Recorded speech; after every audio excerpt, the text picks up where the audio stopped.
Conakry, 14 février 2019. Mesdames et messieurs, merci de l'attention et bienvenue dans cette édition dont voici le sommaire. Mohamed Diallo, alias Junior, et 6 autres coupables condamnés à réclusion criminelle à perpétuité. Le tribunal de première instance de Dixine a rendu son verdict final dans l'affaire Madame Poirot et Paul Templecor. Le ministre de l'Enseignement supérieur et de la Recherche scientifique face à la presse, Ablaye Guiro Baldé, fait le bilan de son département axé sur la reconquête de la qualité. Au sommaire encore, la conférence internationale de Cape Town en Afrique du Sud. Acteurs du secteur minier, hommes d'affaires et gouvernants apprécient le potentiel minier de la Guinée présenté ce lundi à cette rencontre.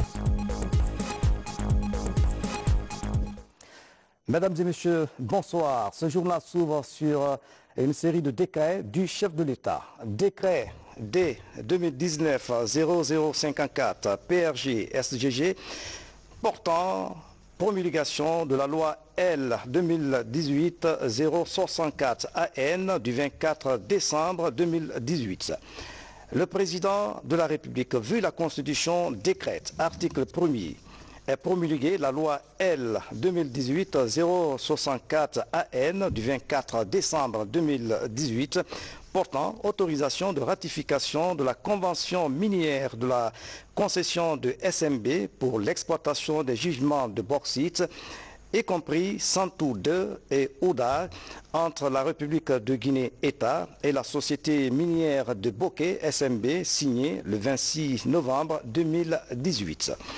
Article 2, le présent décret qui prend effet à compter de sa date de signature sera enregistré et publié au journal officiel de la République.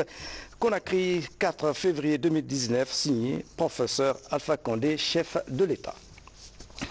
Décret D 2019-0058 PRG SGG portant promulgation de la loi L 2018-066 AN du 24 décembre 2018. Le président de la République, vu la Constitution, décrète, article 1er, est promulguée la loi L 2018-066 AN du 24 décembre 2018 portant autorisation de ratification de la convention ferroviaire de Santou 2 et de Honda entre la République de Guinée Whaling Consortium, Riley, PTE, LT2, Whaling Consortium, Railway, Guinée, SA, Société minière de Bokeh, SMB, signé le 26 novembre 2018.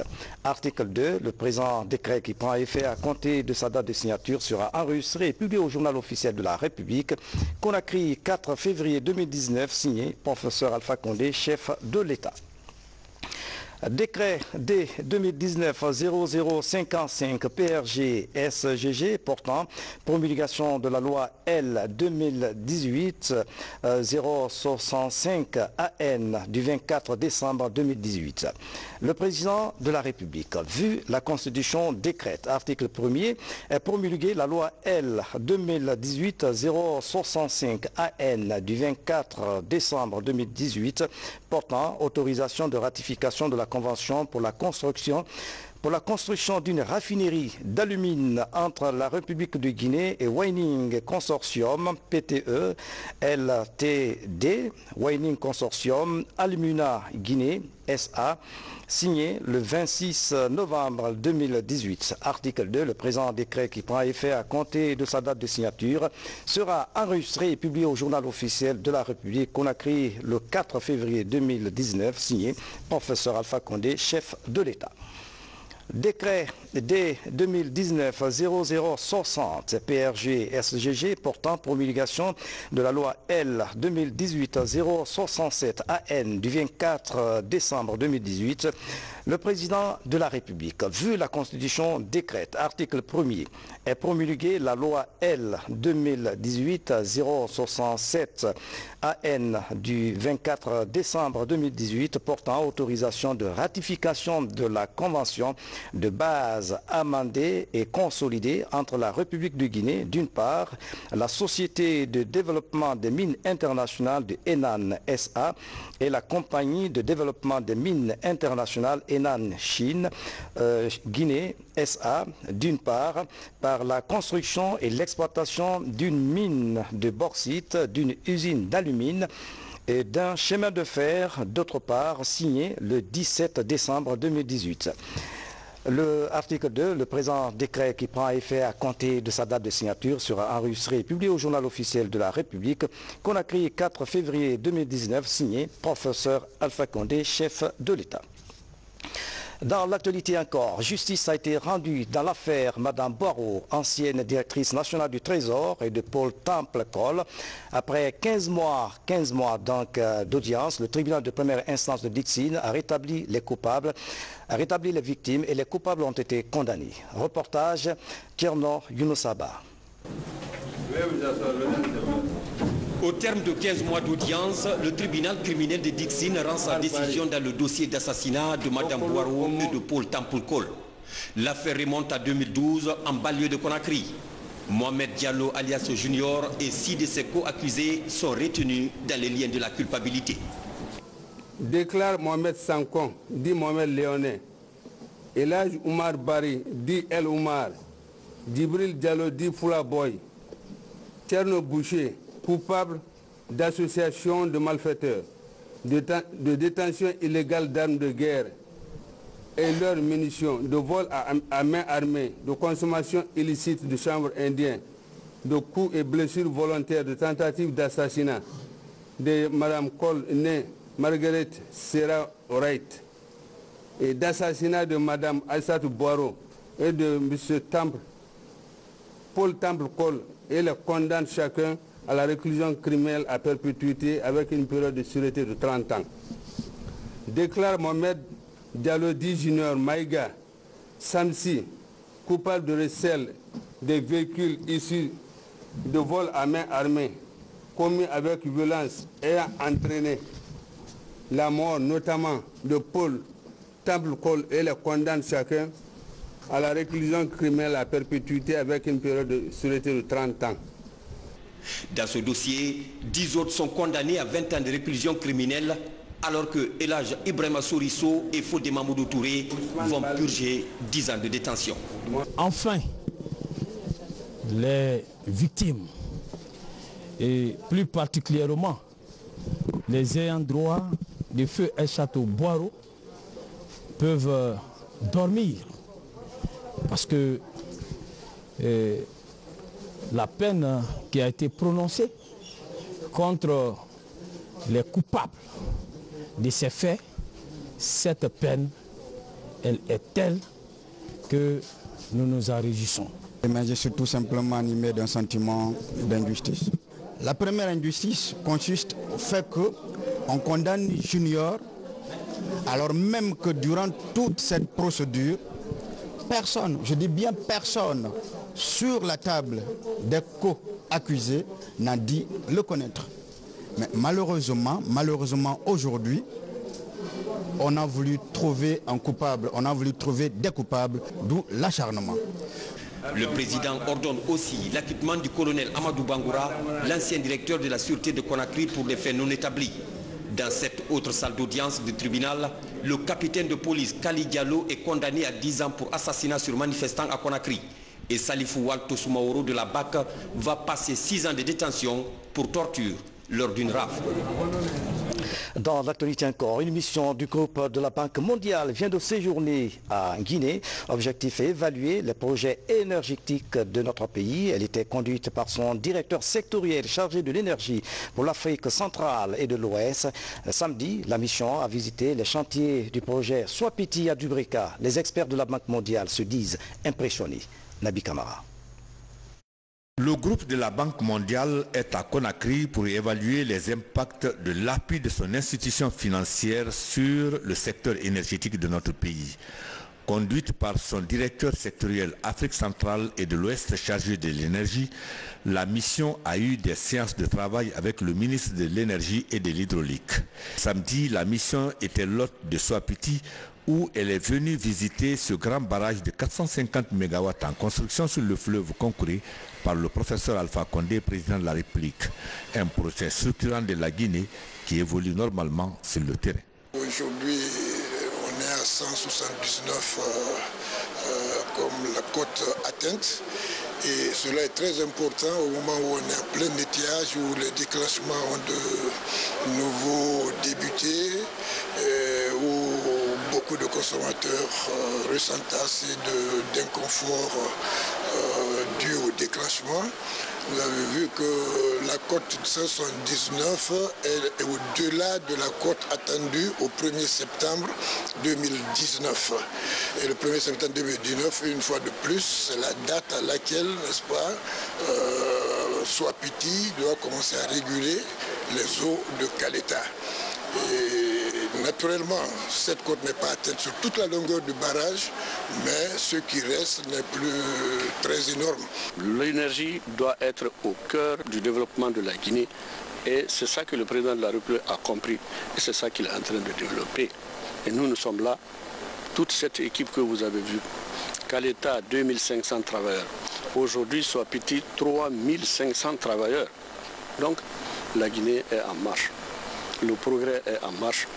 On a besoin de soutien de tous les Guinéens pour qu'on puisse avancer avec tout le monde. Le chef de la mission du groupe de la Banque mondiale, après la visite des chantiers, s'est dit impressionné et encouragé à soutenir les efforts du gouvernement dans son programme d'électrification de la Guinée. J'ai tenu à voir Soapiti parce que Soapiti c'est un projet structurant pour la Guinée. Vous savez tous que la Guinée est avare d'énergie, elle a des pénuries d'électricité très importantes, mais le projet était en préparation pendant plusieurs années. Je voulais voir l'état d'avancement des travaux qui m'a beaucoup impressionné. Je crois que les contrats qui ont été signés depuis seulement 3 ans, on voit que la construction tire à sa fin et que le projet va être mis en opération très rapidement. On travaille aussi sur l'électrification rurale, donc il faut non seulement faire des projets de production, mais aussi étendre les réseaux pour s'assurer que le réseau de distribution puisse arriver à toutes les communautés de la Guinée. Avant d'aller sur le terrain, la mission du groupe de la Banque mondiale a été reçue dans la salle de conférence de l'entreprise CWE, où le directeur général de Soapiti et ses chefs de département technique ont donné de larges informations sur ce projet à partir d'un diapositive. La 5e conférence de presse des membres du gouvernement ce lundi à Conakry. Le ministre de l'Enseignement supérieur et de la Recherche scientifique a présenté ce matin à la presse nationale le bilan de son département. Les grandes actions menées vont dans le sens de l'amélioration de la qualité de l'enseignement. Francis Collier a suivi les débats. C'est un ministre décontracté, maîtrisant son sujet, qui présente à la presse le bilan de 8 ans de réforme à l'enseignement supérieur et la recherche. Dans un langage accessible, Yero Baldé est revenu sur les réformes et leur impact pour une éducation de qualité. Les changements en termes de gouvernance, d'efficacité des investissements, de réalisation d'infrastructures et de formation sont rendus visibles avec des données chiffrées. Nous avons bénéficié, en tout cas auprès d'un projet de la Banque mondiale, de l'appui d'un cabinet d'audit international pour faire l'audit organisationnel du ministère de l'Enseignement supérieur et de la Recherche scientifique, qui s'est traduite principalement par la création de 2 directions générales. La direction générale de l'enseignement supérieur DGS et la direction générale de la recherche scientifique et de l'innovation technologique.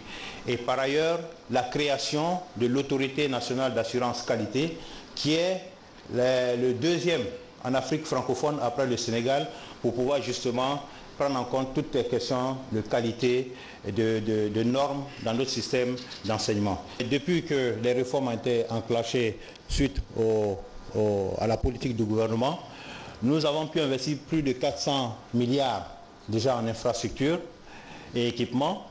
Et à la suite du recensement biométrique dans la vidéo, on parle de près de 30 000 étudiants fictifs. Et aussi le fait qu'il n'y a plus d'orientation dans les universités privées, l'État a pu faire sur les 2 ans près de 300 milliards d'économies. Avec un budget qui passe de 400 à 900 milliards de francs guinéens, la Guinée met les bouchées doubles pour combler son retard en matière de qualité de l'enseignement supérieur. Les niveaux sont en relèvement partout en vue d'une formation qui répond aux questions de développement du pays. Un programme de 1000 PhD et 5000 masters en cours dans le souci de l'excellence. Mais des défis restent à relever. Jusque-là, les allocations aux universités sont faites sur la base du nombre d'étudiants, si je ne me trompe pas. Or, c'est difficile dans ce cas de développer des programmes de formation de qualité sans tenir compte de ce que ça coûte. Parce qu'il ne suffit pas simplement d'avoir des étudiants, mais si on prend un laboratoire de physique, qu'est-ce que ça coûte? Donc, en amont comme en aval, comment on va départager les différents coûts pour pouvoir justement assurer une formation de qualité en physique ou en ingénierie, etc. Quand on voit l'évolution du monde aujourd'hui, si nous ne prenons pas les devants, l'Afrique encore, bien sûr nous sommes à la traîne, nous risquons d'être les esclaves des autres. L'installation des SIA dans toutes les institutions d'enseignement supérieur et de recherche, la sécurisation du diplôme guinéen, la promotion des sciences techniques et la mise en place des programmes d'accompagnement aux initiatives estudiantines sont des grands chantiers du moment. L'autorité nationale assurance qualité servira de locomotive à l'ambitieux plan de redressement pour l'excellence. Voilà, vous suivrez le compte-rendu complet de cette conférence de presse après ce journal. Un nouveau programme de formation avancée à l'Institut supérieur des sciences de l'éducation de Guinée, ISEG. La formation vise le renforcement des capacités en gestion et administration de l'éducation. Ce programme vient d'être lancé à Conakry. Bernard Toguinou. C'est le 3e programme d'études avancées de 2e cycle à l'Institut supérieur des sciences de l'éducation de Guinée. Le master en administration de l'éducation. Un programme qui vise à outiller les administrateurs scolaires. La cérémonie de lancement mobilise plusieurs acteurs du système éducatif. Cette ouverture de ce master vient à point nommé pour qualifier davantage notre système éducatif dans sa planification, son administration et sa gestion. Si nous avons 3 masters à l'ISEG, nous comptons en avoir davantage et j'en suis sûr, on va en avoir. Notre ambition est de faire en sorte que à l'avenir et dans un proche avenir, il y ait une école doctorale digne de ce nom ici. L'ouverture du programme de master à l'ISEG suscite déjà de l'engouement chez le personnel enseignant déterminé à renforcer ses capacités en administration scolaire. Ma motivation donc pour cette haute formation procède du souci constant de parfaire ma formation dans un domaine aussi important qu'est l'éducation. Alors, quoi de plus réconfortant pour un administrateur scolaire que d'être de la première promotion d'un master en administration de l'éducation? Quand nous voyons aujourd'hui la manière dont les services sont rendus dans les établissements, ça nous fait vraiment mal parce que sont là pas des enseignants titulaires et c'est la raison pour laquelle je me suis inscrite pour suivre cette formation et de servir prochainement ma nation. Le master en administration de l'éducation se déroule sur 2 années académiques avec plusieurs volets de formation. L'ambition de l'ISEG est d'ouvrir à court terme une école doctorale en gestion de l'éducation et autres domaines similaires. On change de sujet. 185 motos, des médicaments et d'équipements sanitaires, c'est l'appui que l'UNICEF apporte aux 40 communes de convergence en Guinée, un geste qui vise à renforcer les capacités de gestion des agents de santé communautaire. Mohamed Amin Kamara. La synergie d'action UNICEF et gouvernement guinéen se développe au profit des collectivités. Dans le cadre du renforcement des capacités opérationnelles des communes de convergence, ces dons d'équipements sont présentés. Il s'agit de 185 motos contenues dans ces caisses, des lots de médicaments et des équipements sanitaires. Le coût estimé de cette intervention s'élève à plus de 3 milliards de francs guinéens. Ce dont nous célébrons aujourd'hui est une volonté qui vient des collectivités locales à travers leur plan de développement local, à travers leur plan annuel d'investissement. Et ces collectivités ont accepté d'assumer la compétence transférée de la santé communautaire, la santé primaire. C'est pourquoi nous nous réjouissons aujourd'hui. La décentralisation étant transversale, la coopération interdépartementale est fondamentale dans le développement des communes pilotes de convergence. Les ministres de l'administration du territoire et de la santé sont heureux de recevoir ces outils à l'action. Une bonne démarche vient donc d'être engagée pour l'effectivité du contrôle sanitaire à l'intérieur du pays, en droite ligne avec la lettre de politique sanitaire de notre pays.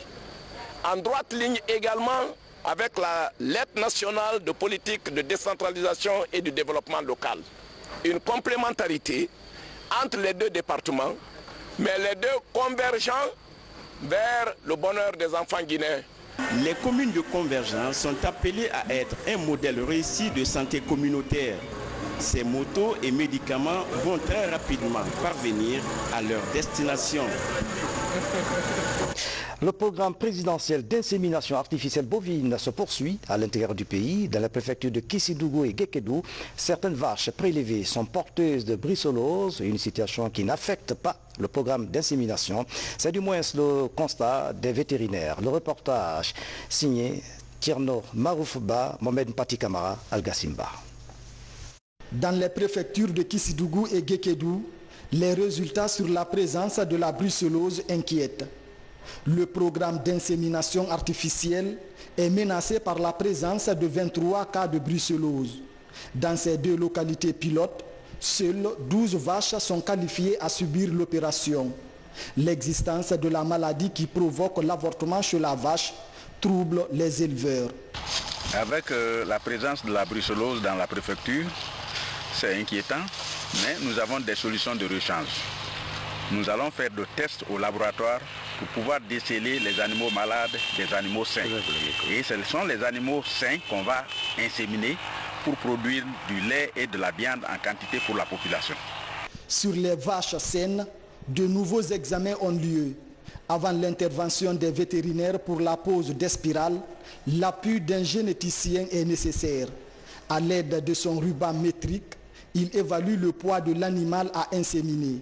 Cette étape permet à l'inséminateur de connaître l'endurance de la vache. Donc ces données sont très importantes pour pouvoir déterminer le progrès génétique qu'on a introduit. Parce qu'on a fait un apport de sang extérieur. Donc pratiquement, le progrès génétique doit être mesuré. Il faut qu'on soit capable de dire, voici le gain de poids qu'on a eu par rapport à la race locale.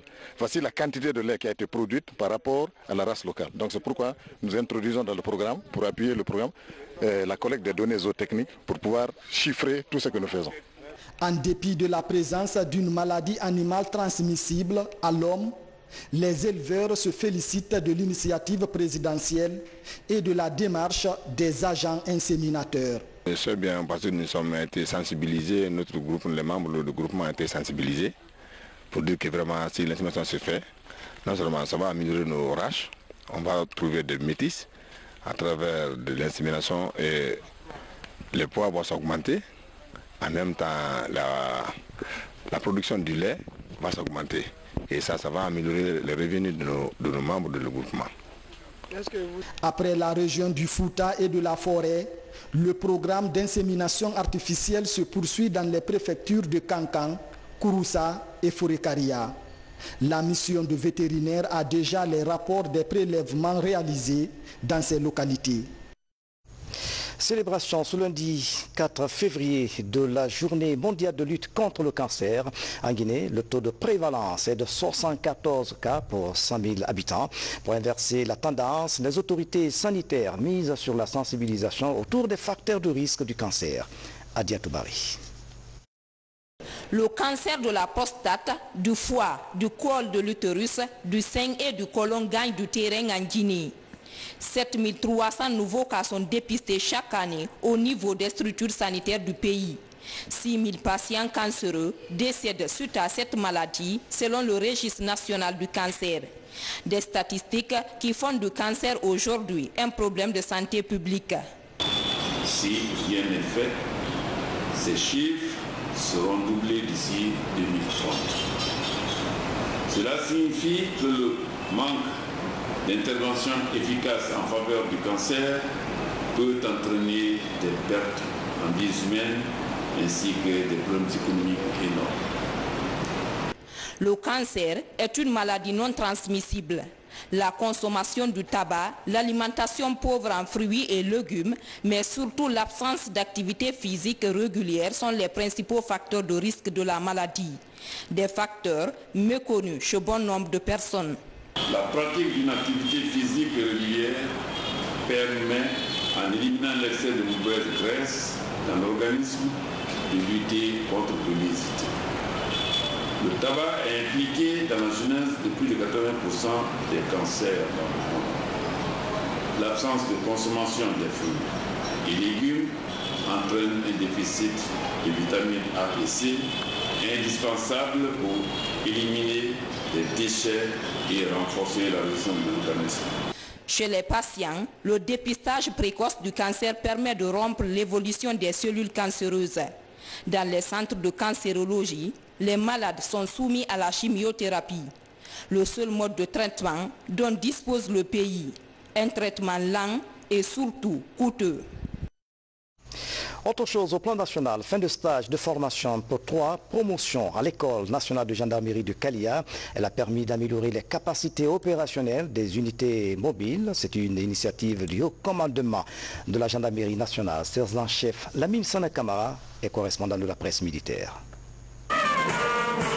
La gestion des mouvements de foule et la lutte contre les travers sociaux sont des missions dévolues aux unités de gendarmerie. Et pour mieux gérer ces différents cas, le haut commandement de la gendarmerie nationale, en collaboration avec la coopération militaire française, démultiplie la formation de ses agents, histoire de les rendre plus aguerris et professionnels. Ces différents stages dont vient de bénéficier 175 gendarmes visent à qualifier et à outiller le personnel de la gendarmerie mobile de nouvelles techniques professionnelles en conformité avec le cadre légal en vigueur en vue d'un meilleur accomplissement des missions régaliennes de la gendarmerie. Ces stagiaires sont heureux de recevoir leur diplôme au terme de longs mois d'efforts physiques et intellectuels, parfois dans des conditions météorologiques contraignantes. Une formation qui s'inscrit en droite ligne de la réforme du secteur de sécurité. Dans le cadre de la réforme, la formation initiale et continue est indispensable pour leur permettre d'assumer ces missions avec savoir-faire et professionnalisme dans le cadre du respect des règles de déontologie, des droits de l'homme et de l'état de droit. Je voudrais remercier les commandements de tous les états-majors et plus particulièrement celui du haut commandement de la gendarmerie nationale, direction de la justice militaire, pour tous ces efforts de formation dans le cadre de la mise en œuvre du programme du département de la défense nationale. Je remercie aussi les pays amis et partenaires dont l'appui inlassable permet à notre programme de réforme du secteur de sécurité de faire école dans la sous-région. Ces 175 stagiaires composés d'officiers et de sous-officiers ont suivi les formations suivantes. Cours de futur commandant d'unité mobile, 2e du genre, le diplôme d'armes pour la 8e et la 9e promotion. Pour rendre cette rencontre plus belle, les apprenants ont mis en exergue quelques notions apprises durant leur stage, notamment la gestion d'une manifestation de rue. À présent, voici les nouvelles nationales traitées sous forme de télégramme en images, commentées par Alpha Isiagaba.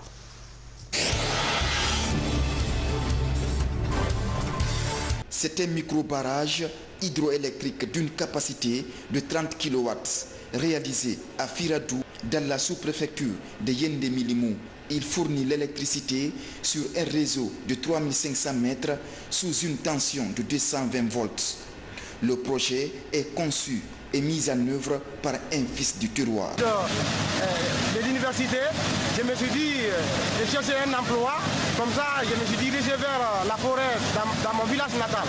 Ainsi, j'ai déjà commencé par ici installation de panneaux solaires à travers les télécentres et les transactions d'argent sur le réseau Orange, Celcom et Areba. C'est ce qui m'a conduit à avoir une idée importante sur les énergies. J'étais dans les énergies solaires. Donc j'ai installé les panneaux solaires à télécentre pour pouvoir servir à la population de la localité de Firadou et de Yenda-Milimou en général. Donc ainsi, je me suis dit à un problème qui m'est rencontré sur champ, c'est quoi? Comment fournir de l'électricité à toute la population.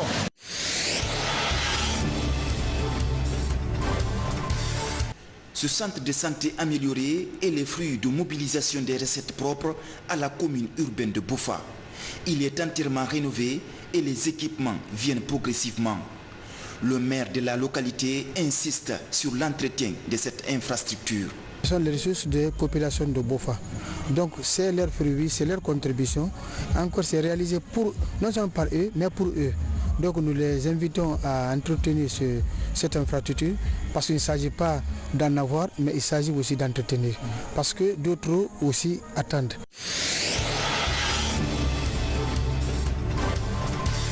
La rencontre regroupe des maires, des sous-préfets, des autorités administratives, des agents de sécurité et des sages de la préfecture de Gawal. C'est le premier conseil administratif préfectoral pour cette nouvelle année. La démarche vise à présenter le bilan des activités réalisées dans la préfecture au cours de l'année écoulée avant de se pencher sur les nouvelles perspectives. On a parlé de l'ensemble des facteurs qui concourent pour le développement des localités, sans oublier que rien ne peut être développé s'il n'y a pas la quiétude sociale. Et la quiétude sociale est extrêmement importante. J'ai commis à l'ensemble des élus locaux, à l'ensemble des sous-préfets, d'œuvrer pour qu'il y ait toujours la paix. Sans la paix, il ne peut pas y avoir progrès. Sans la paix, il ne peut pas y avoir prospérité. Sans la paix, il ne peut pas y avoir développement. Voilà. La prière de l'après-midi à peine achevée, certains fidèles rentrent directement à la maison en attendant le prochain rendez-vous dans cette mosquée du quartier Gessia, cité 2. Un édifice construit depuis 1977 avec moins de 100 places au début. Les travaux d'extension lancés à 3 reprises ont toujours échoué, faute de moyens. Bonne nouvelle cependant, après la grande prière de ce vendredi 1er février, un coup de main du président Alpha Condé est annoncé. 200 sacs de ciment présentés par le directeur national des impôts. Il est important qu'un regard soit porté sur la vie des mosquées et des maisons de culte, que ce soit les églises ou les mosquées, parce que nous avons constaté, à chaque fois qu'il y a un problème en Guinée, on fait recours aux religieux, on fait recours à la médiation des sages. Au moment de paix, c'est important aussi de penser à cette couche-là, de penser à cette catégorie de population, parce que l'équilibre social dépend aussi des prières que nous implorons tous les jours à travers ces gens-là.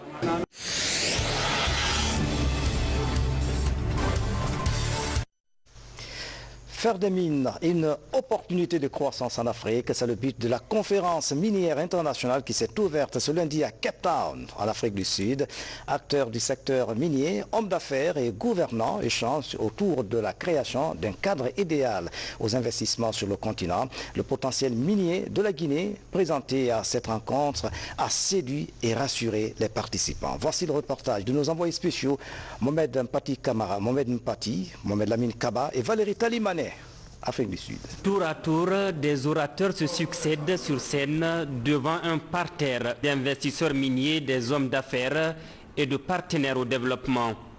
Cette première journée de la réunion internationale dite Indaba en langue locale sud-africaine vise à valoriser les diverses ressources minérales du continent. Celles de la Guinée restent les plus attractives à cause de la qualité de son potentiel et du cadre propice aux investisseurs grâce au nouveau code minier révisé de 2013.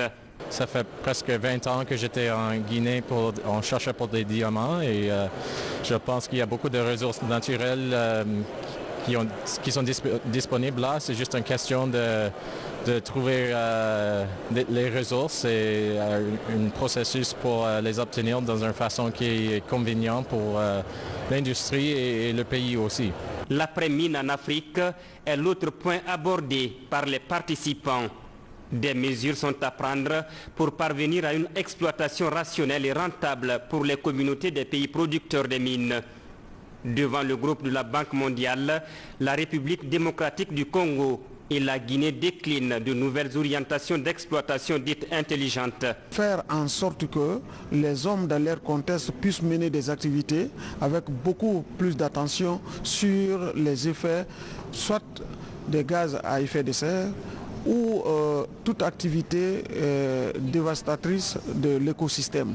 Faire en sorte que les sociétés minières dans leur activité puissent réduire au maximum possible sur le plan technologique. Faire en sorte que le suivi de ces plans de gestion soit vraiment respecté. Sur plus de 28 délégations, notre pays est cité comme une référence en Afrique pour ses performances.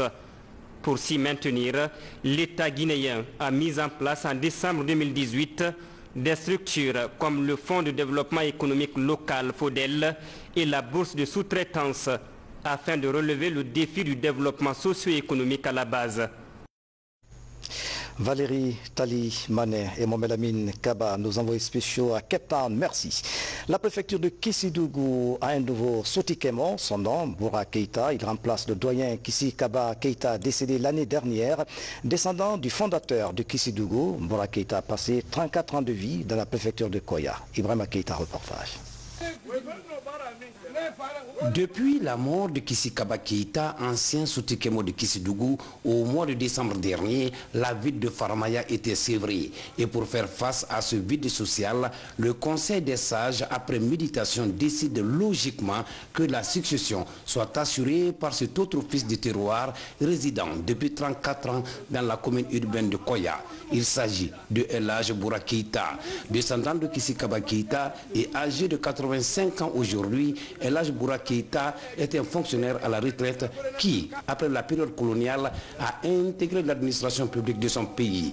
Et pour son retour au bercail, afin d'assurer la mission de ce Sotikemo, la notabilité de Kissidougou a dépêché une équipe de fils résidents associés aux ressortissants à Conakry auprès du Conseil des sages de Koya. Les sages des 3 grandes familles de Kissidougou, Faramaya Feresola Intia, nous ont mandatés pour venir rechercher la main de notre père, notre fils El Hadj Boura Keïta, à poursuivre la succession logique du pouvoir patriarcal à Kissidougou. Pour la population de Soumbouya, la démarche de la notabilité de Kissidougou s'inscrit dans le cadre du renforcement du tissu social, car la Guinée est une famille. Quand on voit un fils de Kissidougou qui est resté longtemps dans Soumbouya, et qu'on vient lui demander aujourd'hui de rejoindre le bercail, nous, ça nous reconforte. Intégrer la société soumbouanaise, la société de Koya, la société guinéenne, comme on le dit souvent, que la Guinée est une famille. Le ministre conseiller du président de la République a quant à lui transmis les salutations et les encouragements du chef de l'État. Selon lui, cette démarche est soutenue par le président de la République, le professeur Alpha Condé. Il y a une délégation de Kissidougou qui se trouve ici pour venir chercher le doyen du village, le nouveau Sotikemo de Kissidougou. Donc nous sommes venus assister à cette cérémonie, faire les bénédictions du président de la République et pour le bonheur et qu'il ait la force de travailler dans ses nouvelles fonctions. C'est donc dans une véritable ambiance de reconnaissance pour le comportement responsable que les différents intervenants ont salué les qualités du prochain patriarche de Kissidougou, El Hadj Boura Keïta. Voilà, c'est la fin de cette édition à tous. Merci de nous avoir suivis. Excellente soirée, où que vous soyez dans le monde. À demain.